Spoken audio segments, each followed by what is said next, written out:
What is going on YouTube? Joe here with Culination Media, and welcome back for the 5th and final part of our live Pokemon Showdown Uber session. So far, so good with this team. We are undefeated 4-0 throughout the last 4 parts, so we have a chance to go undefeated here today.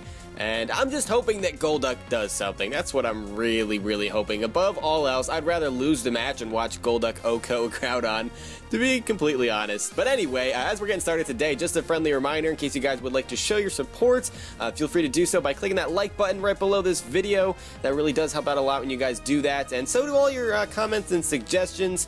I really enjoy reading through all the things that you guys have to say, whether it's just a funny thing about the video or if you have specific suggestions for things you'd like to see coming up in future sessions. It's all good stuff. You guys always have great ideas. Anyway, let's get into the battle here, because I don't need to just talk about random stuff. That's not why we're here. That is not why we're here at all. Come on, Showdown, find us a battle. This is the last part. Don't go crapping out on me now. We made it this far. Now it's gonna take forever. The lag. So how are you guys doing today? Hopefully everyone's doing okay, having a good week / day. Here are a couple Pokemon that I'm kind of surprised we haven't seen up until this point. Darkrai, which is, I would think, really common. And when I was laddering, or, you know, trying to ladder up a little bit, I saw it over and over again. And Genesect, another one, and Mega Kangaskhan, too. As he leads with the Mega Kangaskhan, which is a little bit unexpected. I figured we would be seeing the Scarfed Genesect be the lead, or the Darkrai for Dark Void shenanigans. But fair enough.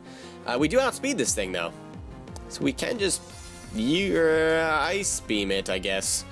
And he does just go for the Fake Out, which is fine. It doesn't do that much. And 2 Ice Beams should take him out. So I don't know if a return kills us from there. I guess it depends on if he has Sucker Punch, too. He goes for the Power-Up Punch, so he's going to get to +2, and hopefully he does not have the Sucker Punch. If he has, like, Return or something, I mean, that would be great, but either way, I'm going into Clefable because we don't care about those boosts, as he does go for the Power-Up Punch again. We could have just killed him there, which I don't know why he went for Power-Up Punch again. It makes no sense. But we can set up rocks here, and I will take that opportunity to get rid of any potential focus sashes, namely on that Darkrai, and to get rid of the multi-scale on the Lugia. So unfortunately, that was kind of just sacrificing Clefable, and I could have just killed him with an Ice Beam. Eh, oh well. I mean, I guess he doesn't have Sucker Punch because he didn't go for it. He just keeps spamming Power-Up Punch. And he does go for a return, because I think Power-Up Punch may not have been enough to KO us there. So Clefable goes down, and I guess we can just go right back into Kyurem. We took all kinds of damage for no reason, though, just because I thought he would have different things on this set. So we've seen Power-Up Punch, Fake Out, and Return.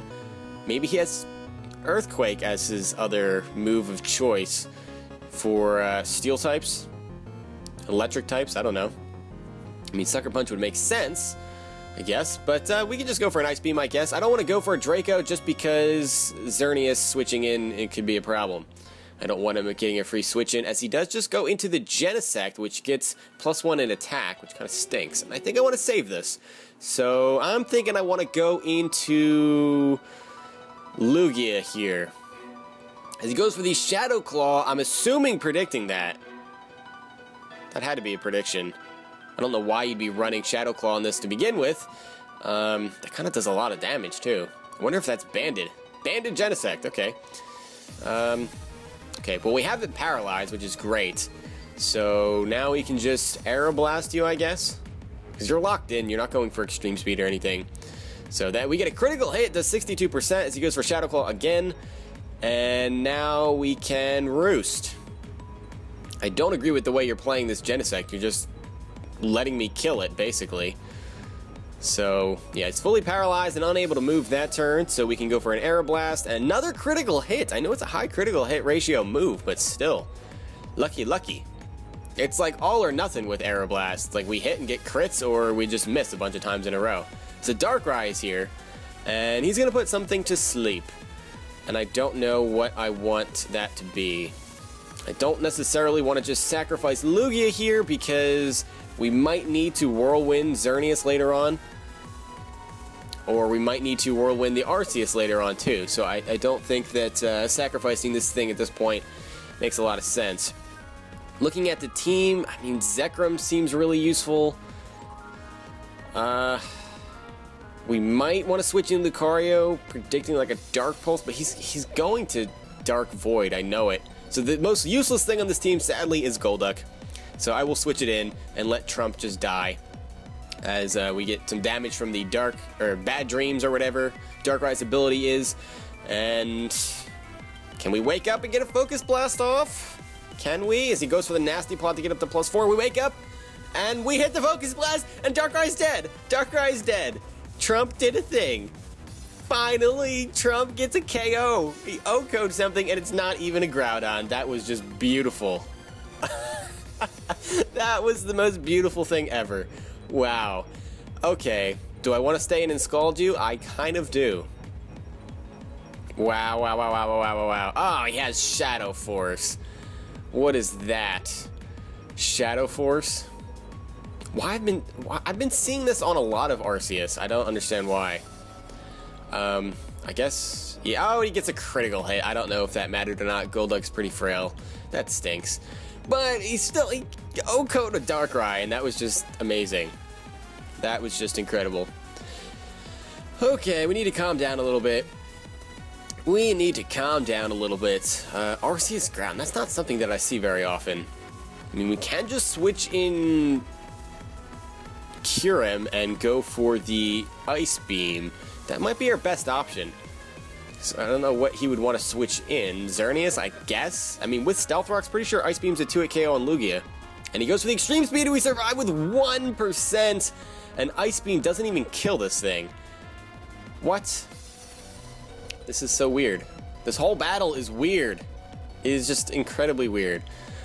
Back-to-back crits on an Aeroblast. We're living on 1%. Golduck gets a second turn wake, doesn't miss a Focus Blast. Like, what is happening? What is this?